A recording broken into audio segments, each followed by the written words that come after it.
Nous sommes le 19 mars 1987. Le dernier point au sextant place le Mataiva, un solide slope de 12 mètres en aluminium à 150 milles au sud du Cap Horn. Dehors, le vent souffle fort. Et à l'intérieur, les 5 membres d'équipage, la tête pleine des images magnifiques de l'Antarctique qu'ils viennent de quitter, ne se doutent pas encore de la terrible aventure qu'ils vont vivre. C'est leur histoire que je vais vous conter aujourd'hui.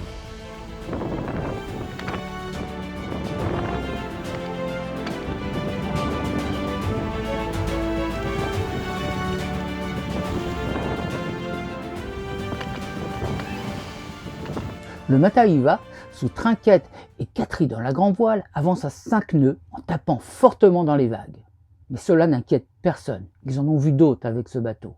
Et même le craquement provenant des cloisons ne les inquiète pas. Ils se relaient toutes les 2 heures au poste de bar intérieur, bien au sec, confortablement assis sur un siège de voiture, un casque de hi-fi sur les oreilles. L'après-midi, le vent monte encore pour atteindre la tempête. Le tourmentin est envoyé à la place de la trinquette, ce qui diminue la vitesse et soulage la structure du bateau. Au cours de la nuit, le baromètre monte, mais le vent ne faiblit pas. La mer devient chaotique et le bruit des déferlantes est impressionnant. Kerry, qui a fini son quart, rejoint sa couchette et se dit que s'ils doivent couler, autant le faire en dormant. En fin de nuit, le vent faiblit un peu et la mer devient moins forte, avec malgré tout des creux de 6 à 7 mètres. Patrick, le skipper du bateau, décide de maintenir la route sur l'archipel du Horn pour s'abriter sous le vent de la terre. Au changement de quart de 7 heures, l'estime place le Mataiva à 20 milles du Horn, sur le bord du plateau continental. Le ciel de traîne laisse percer le soleil froid sur une mer pas vraiment belle. Les embruns réduisent la visibilité à quelques milles. Katie s'applique à barrer le voilier. Et Michel, son appareil photo à la main, attend un peu plus de lumière pour immortaliser ce coup de vent. Quand soudain, elle surgit, issue de la combinaison de plusieurs houles et de l'influence du courant à proximité des côtes. Une vague devient la vague, celle qui dépasse toutes les autres et qui fait frémir lorsqu'elle s'écroule à quelques mètres du bateau. Celle dont parlent tous ceux qui ont eu la chance d'en réchapper. Doucement, le bateau gît, puis lentement il se couche. Patrick pense que ce n'est qu'une grosse vague et qu'il va se redresser. Malheureusement, rien ne l'arrête. Le voilier passe à l'horizontale et tout l'équipage glisse lentement vers le plafond. Et puis, tout s'arrête. Au hurlement du vent dans le gréement, au bruit de la déferlante, succède celui d'une fontaine. Plus rien ne filtre de l'extérieur. Marc est le premier sur pied. Il ouvre avec peine la porte de la cabine arrière et découvre Patrick coincé sous les conserves et différents objets que contenaient les coffres de sa couchette, celui-ci ayant cédé lors du retournement. Rapidement dégagés, ils rejoignent l'ensemble de l'équipage dans le carré.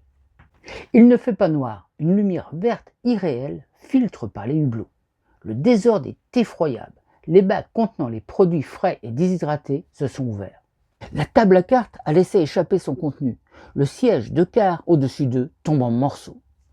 Les récits de chavirage reviennent à la mémoire de Patrick. Il revoit Jérôme Poncet lui parler de ces 10 minutes passées à l'envers dans le Damien. 10 minutes qui lui avaient semblé être une éternité. Le bateau amorce une légère gîte. Patrick demande alors à tout l'équipage d'aller s'asseoir sous le vent pour accentuer encore ce déséquilibre et aider au redressement du Mataiva. Plusieurs minutes s'écoulent. L'eau monte toujours et ils ne savent pas par où elle pénètre. Tous les hublots sont intacts.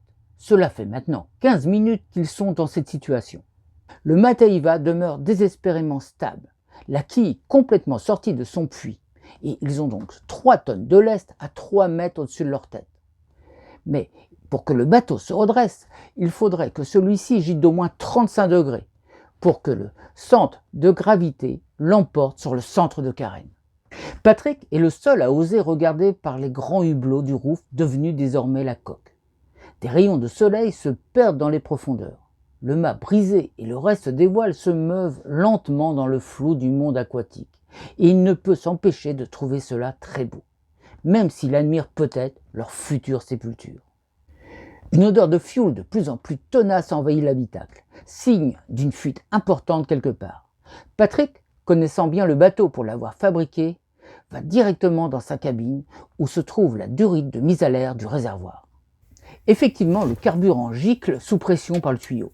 Il met longtemps avant de trouver une sangle et d'arrêter l'hémorragie. L'eau leur arrive maintenant au niveau des cuisses. Roulant bord sur bord, les objets et les débris de bois heurtent leurs jambes, les déséquilibrant.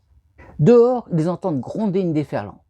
Elle frappe le bateau sans les redresser, mais remplit le puits de quilles qui se vide à l'intérieur par le passage du câble de relevage de la quille, augmentant d'1 à 2 tonnes le poids de la carène liquide, ce qui déstabilise encore un peu plus le bateau. Connaissant parfaitement celui-ci, Patrick observe le déplacement de l'eau, évalue les réserves de flottabilité et étudie tous les scénarios possibles. Avec encore quelques tonnes d'eau supplémentaires, il est probable que l'eau se déplace vers l'avant, ce qui entraînerait inévitablement le naufrage. Ses compagnons sont assis dans le carré, transis de froid. Leur rêve allait chèrement être payé. Patrick ressent ces longues minutes qui ont suivi le chavirage comme un état d'hyperconscience. Il accepte l'épilogue qui semble se préciser, mais il veut choisir sa façon d'en finir. Dans le chaos qui est devenu l'intérieur de la cabine, il retrouve le fusil de chasse et avec calme, il saisit les balles blindées contenues dans un sac étanche qui flottait avec un tas d'autres objets, les introduit, met la sécurité et repose l'arme, ne voulant agir qu'à l'ultime moment. Un léger roulis engendre des mouvements de flux et de reflux. Beaucoup d'objets qui lui étaient chers entrent et sortent par la porte de sa cabine. Mais désormais détaché de tout l'aspect matériel, il les regarde avec indifférence. Il pense rejoindre le carré, mais se dit que finalement, cela n'est pas vraiment nécessaire. D'ailleurs, là-bas, les échanges s'estompent et le silence s'instaure, chacun se repliant sur lui-même. Le roulis maintenant plus fort les extirpe de leurs pensées. La carène liquide s'est mise en phase avec la houle. Ils aperçoivent la lumière extérieure qui apparaît par moments par les hublots latéraux. Et d'un coup, le bateau se redresse. Patrick se retrouve le buste dans l'eau. Le temps d'un rétablissement, il se précipite hors de sa cabine et ne découvre personne dans ce qui reste du carré. Tous sont sous les débris immergés. Bientôt, l'un après l'autre, ils refont surface. Marc, une jambe bloquée, mais la tête hors de l'eau, demande de l'aide. Seule Kerry manque à l'appel. Elle est coincée sous un amoncellement de planchers et d'objets divers.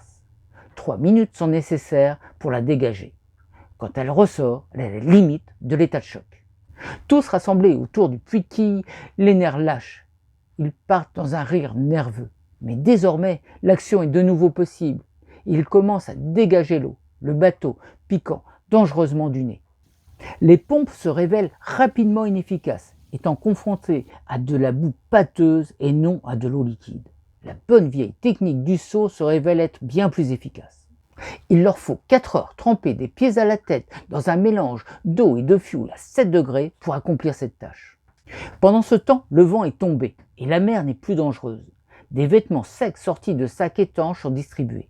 Et après avoir avalé quelques boîtes de salade mexicaine, il est temps de récupérer le mât. Sur le pont, les balcons avant et arrière sont arrachés, les chandeliers sont pliés. Le pont est enfoncé et tous les bloqueurs sont explosés. La barre à roues est tordue. Du portique et du régulateur d'allure, il ne reste qu'un amas de ferraille. Il est certain que si un équipier s'était trouvé sur le pont, il n'aurait pas survécu. Du mât, seule la partie basse a disparu. La baume pend accrochée à son écoute et est vite récupérée. Grâce à tous les winches, palans et leviers, les 12 mètres de mât restants sont sur le pont, à la tombée du jour. La nuit ne leur permettant plus de travailler, ils se glissent dans leur duvet trempé pour essayer de récupérer un peu. À 6 heures, Patrick les réveille. Il faut organiser la survie et remettre le bateau en route. Michel s'est plaint toute la nuit et l'ensemble de l'équipage souffle de démangeaison, dû au gasoil et à l'acide des batteries qui s'est déversé dans l'eau de mer au moment du chavirage. Mais quand Michel retire ses vêtements, ses 2 jambes, les fesses, une hanche et un bras ne sont plus que cloques ou chair vif. S'il ne rejoignent pas la civilisation rapidement, il mourra inévitablement. Marc tente de réparer la barre intérieure, pendant que Patrick prodigue les premiers soins à Michel. Le moteur, qui a subi une immersion prolongée dans l'eau de mer, est purgé, et après quelques coups de démarreur, il ronronne de nouveau. Cap est mis sur la terre de feu. Dans l'après-midi, le vent atteint de nouveau la tempête. Le Mataiva progresse difficilement face aux déferlantes qui l'immergent totalement. Dans la soirée, le vent passe au sud-ouest et la mer semble moins dangereuse. Au lever du soleil, les conditions s'améliorent encore et devant eux, une barrière de montagne coupe l'horizon. Sauvés, dans quelques heures, ils seront dans le détroit de Bayol et demain à Ushuaia. Soudain, des flammes apparaissent dans la cabine arrière et rapidement, la visibilité dans le bateau ne dépasse pas 10 cm. Tout le monde se précipite sur le pont. Patrick, équipé de la bouteille de plongée, tente d'éteindre l'incendie avec les extincteurs du bord, mais difficile de lutter contre un feu dont il ignore la source.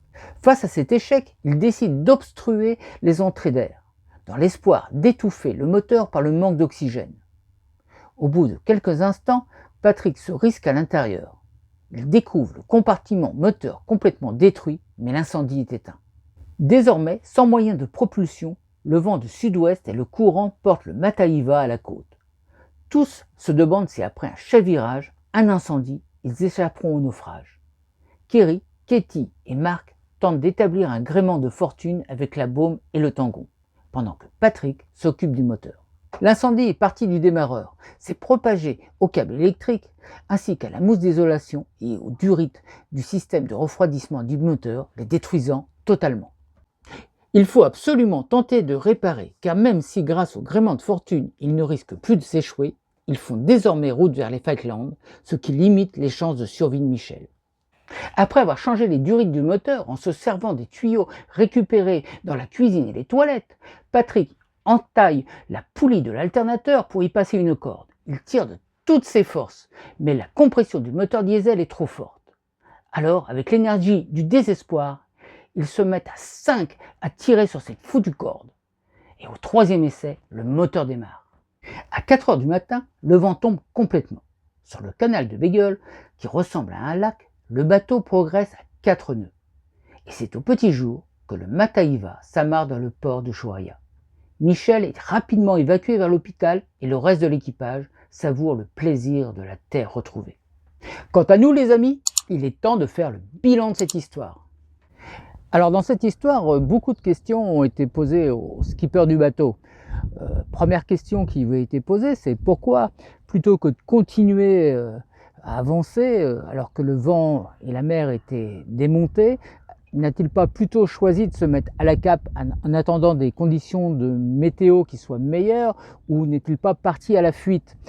Il n'est pas parti en fuite parce que d'une part il se serait éloigné encore plus de son objectif, qui était le Horn, et on sait que dans ces latitudes, même si le temps s'est amélioré, ça ne dure jamais très longtemps, donc revenir et prendre beaucoup de temps pour revenir, ça aurait pu être un danger supplémentaire, c'était sa réponse.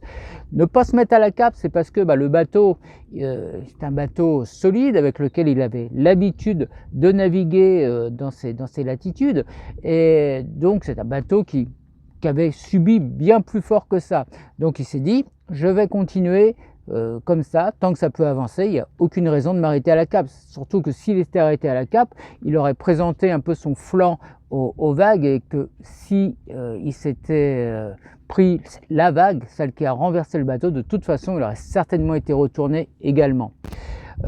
Une autre question qui lui a été posée, c'est pourquoi a-t-il fait cap sur le Horn alors qu'il est réputé dangereux?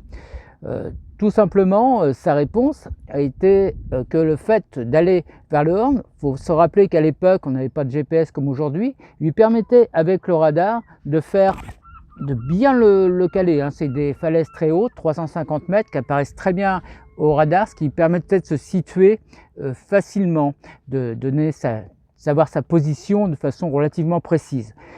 Deuxième point important, c'est que derrière le Horn, il y a tout un tas, c'est un archipel avec pas mal d'îles où là, les conditions de navigation sont bonnes puisqu'on ne subit pas des fortes houles dangereuses comme il pouvait y avoir au large. Donc même si les vents restaient forts, il aurait été protégé au moins des mers dangereuses. Voilà sa réponse. Alors, autre question qu'on s'est posée, là, qu'il n'a pas posée à lui personnellement, mais qu'on s'est posée, c'est comment le bateau a-t-il pu se retourner? Les causes ont été analysées. C'est tout simplement, il arrivait près du Horn, donc il était à une vingtaine de milles du Horn, à cet endroit-là, il y a plusieurs facteurs qui rentrent en compte. D'une part, les fonds qui remontent, il est passé dans des fonds relativement réduits, il est arrivé sur un plateau continental, donc on sait qu'à chaque fois ça devient dangereux puisque la houle arrivant a tendance à monter.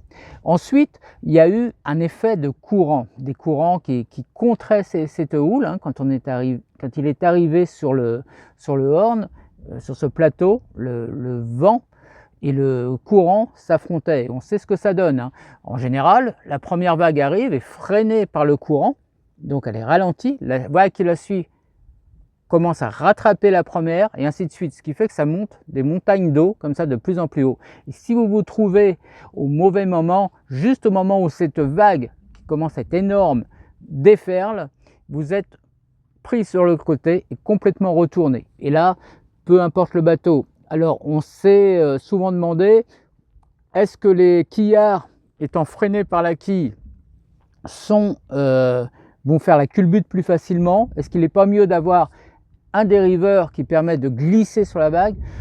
On pense que là, quand même, dans ces conditions-là extrêmes, où la vague atteignait peut-être jusqu'à 20 mètres de haut, de toute façon, le bateau, quille ou pas quille, se serait retrouvé soulevé, renversé, couché complètement à l'envers. Alors dans ce retournement, il y a eu une très bonne décision qui a été prise en amont, c'était le fait de mettre tout l'équipage à l'intérieur. Dans cette histoire, c'était primordial de pouvoir barrer de l'intérieur. On a vu que ça a sauvé des vies.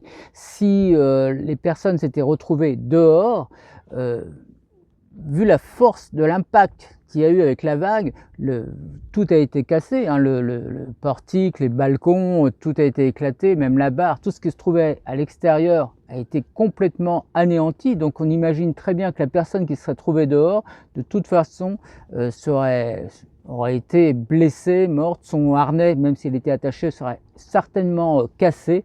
Et de toute façon, même s'il n'avait pas cassé ce harnais, la personne dans les conditions de mer qui était là, remonter sur le bateau, tenir en survie dans une eau qui était à pas plus de 7 degrés, était pratiquement nulle, aucune chance de survie, hein.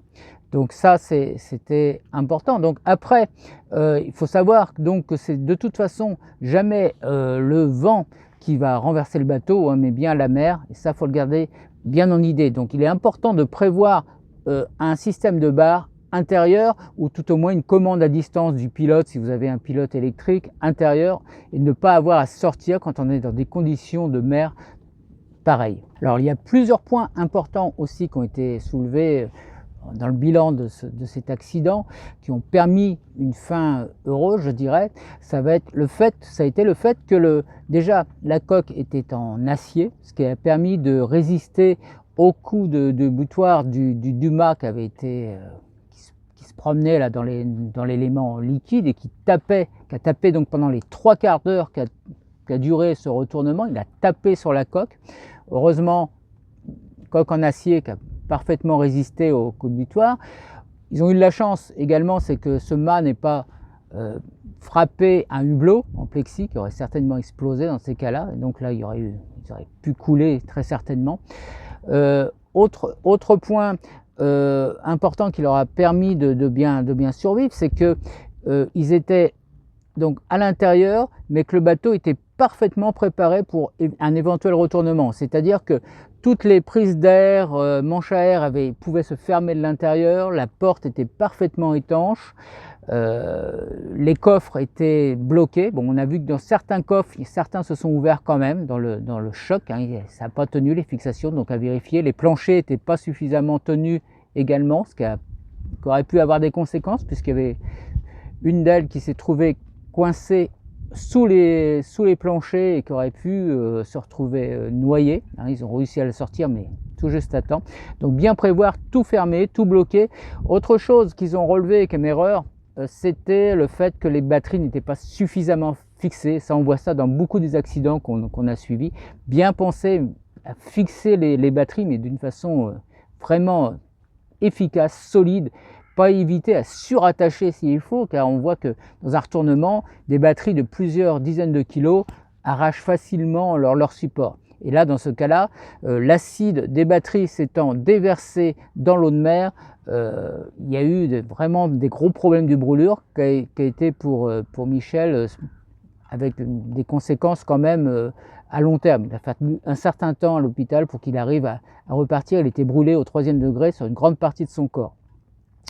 Autre chose à voir, c'est que une fois que vous êtes retourné, c'est bien, vous êtes dans l'eau, très souvent comme ça, mais le problème c'est que quand le bateau se redresse, autant sur le plafond, tout est plat, l'atterrissage, quand vous vous retournez la première fois, est relativement doux, autant quand vous allez revenir dans le bon sens, vous allez taper sur tout l'ameublement du bateau, tous les coins, tous les angles, toute la table qu'il peut y avoir.